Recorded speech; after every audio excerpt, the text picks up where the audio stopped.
ভাজা মশলার মধ্যে আমি দিলাম হচ্ছে জিরে গুঁড়ো, ধনে গুঁড়ো, কাশ্মীরি লঙ্কার গুঁড়ো, লবণ, হলুদ দিয়ে এবার সামান্য একটু গরম জল দিয়ে ভালো মতো কষানোর পর আমি আলু আর পনিরটা দিয়ে দেব। এবার পনিরটা হতে দেব। এদিকে আমি পোলাওয়ের জন্য গোবিন্দভোগ চাল ধুয়ে শুকোতে দিয়েছিলাম, দেখো একদম পুরো শুকনো হয়ে গেছে।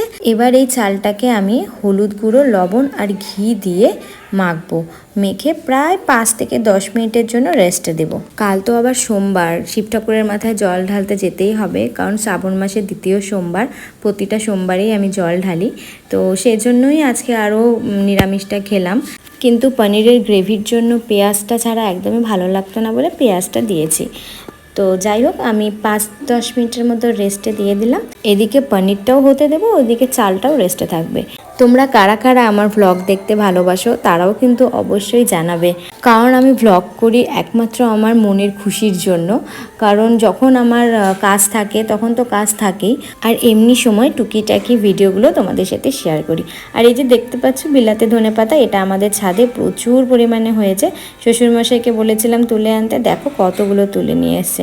তো যাই হোক, বিলাতে ধনেপাতা দিয়ে এবার আমি পনিরটা নামিয়ে নেব। আজকে আমার যাও বাড়িতে নেই, বাপের বাড়িতে কালকে গেছিলো, আজকে ওরা চলে আসবে রাত্রিবেলাতে। তো ছনকেও আমি ভীষণ মিস করছি, কারণ বাড়িতে সবসময় ও থাকে, তো বাড়িটা একদম ভরে থাকে, আর না থাকলে না বাড়িটা একদম ফাঁকা ফাঁকা লাগে। পুরো বাড়িতে আমি একাই ছিলাম, বাড়ি আজকে পুরো ফাঁকা, যে যার মতো আড্ডা মারছে। আজকে তো রবিবার, তো আমার যেহেতু পোলাওটাও হয়েই এসেছে, তো এর জন্য আমি সঞ্জয়কে ফোন করে নিলাম যে চলে আসো, স্নান ফান করো, খেতে দেবো। তো সঞ্জয় ঠিক টাইম মতো চলে এসে স্নান করে নিয়েছে। এবার আমরা খাবো, প্রায় তখন বাজে 2:30 মতন।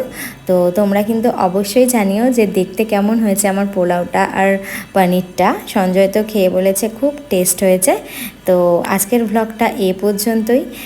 তোমরা কিন্তু জানাতে ভুলবে না যে আমার ভ্লগ তোমাদের কেমন লাগে। তো দেখা হচ্ছে নেক্সট কোনো মিষ্টি ভ্লগে। তো আজকের জন্য চলো সবাইকে টাটা।